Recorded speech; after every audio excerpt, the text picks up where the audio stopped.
Just 90 kilometers north of Delhi sits Panipat.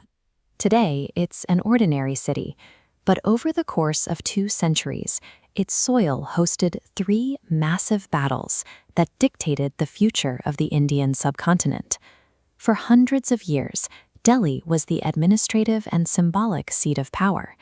Conquering this fortified capital meant claiming the continent's most significant prize.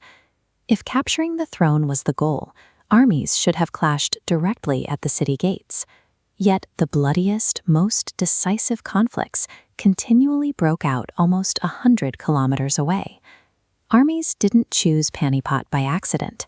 It was a strict geographic bottleneck, acting as a mandatory toll plaza for any force marching on India. To understand why, we look to the northwest. For centuries, foreign armies entered the subcontinent through the rugged, narrow corridor of the Khyber Pass. Once through the mountains, invaders from Greeks to Mughals were funneled onto the Grand Trunk Road, an ancient transit route pointing straight toward Delhi. But as foreign forces marched closer to the capital, the mountainous terrain disappeared, dropping them into the vast, open agricultural expanse of the Indo-Gangetic Plain. This specific geography dictated exactly how a battle had to be fought. Without hills for high ground or dense forests for cover, guerrilla tactics became impractical. A vast, empty terrain forced armies into massive, inescapable head-to-head combat directly in the swirling dust. For the defending kings of Delhi, Panipat was the ideal killing field. Low rainfall for long-term camps, fast resupply from the capital, local artisans to repair gear, and warriors ready for recruitment. The landscape engineered a perfect, unavoidable deathmatch. Invaders were funneled into the open plain, and defenders used it as a flat buffer zone to protect their throne. The first of these massive collisions happened in 1526. The defending forces of the Delhi Sultanate, commanded by Ibrahim Lodi, marched to Panipat to block a Central Asian invader named Babur. Lodi's forces were completely dismantled on the open plain, and Babur claimed the Delhi throne. With the Sultanate's army destroyed, the existing political structure collapsed, leaving a clear path for a new ruling class to take hold. Babur's single victory in the dust of Panipat planted the seed for what would grow into the legendary Mughal Empire. 30 years later, in 1556, that empire nearly died in its infancy.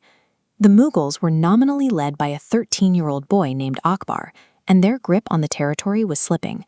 They faced an existential threat in Hemu, a local ruler riding a 22-battle winning streak who had already managed to capture Delhi. Akbar's forces marched out to Panipat to meet him. If the teenage ruler lost here, the Mughal experiment would end entirely. Despite Hemu's massive momentum and numerical advantage, the Mughal army broke his forces, crushed the rebellion, and took back the capital. Surviving this second test at Panipat allowed the Mughals to consolidate their power, securing nearly 3 centuries of dominance over Indian politics. By 1761, Mughal authority had severely eroded. The Marathas were expanding rapidly, absorbing territory and positioning themselves to become the subcontinent's next major power. At the exact same time, a massive new threat was bleeding through the Khyber Pass: Afghan king Ahmed Shah Abdali, backed by a coalition of local allies. This map shows the inevitable logistical clash. An Afghan vector pushes south from the mountains, while the Maratha forces push north from central India, with both converging and colliding directly at the Panipat bottleneck. The resulting battle was catastrophic.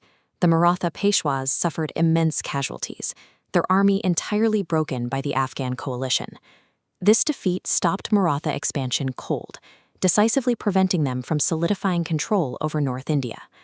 With the Mughals declining and the Marathas abruptly crippled on the plains of Panipat, a massive geopolitical question emerged: who was left to control India?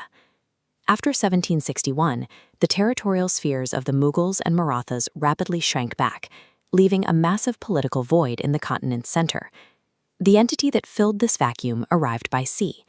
The British East India Company capitalized on the instability, expanding inward from the coastlines. For 2 centuries, this single patch of dirt operated as a military turnstile. 2 battles handed the continent to the Mughals, and a third severely depleted the Maratha power base, removing a primary obstacle to the East India Company's eventual expansion. The shifting control of the Indian subcontinent was often determined by Panipat's geography, a forced checkpoint that changed history through its very flatness.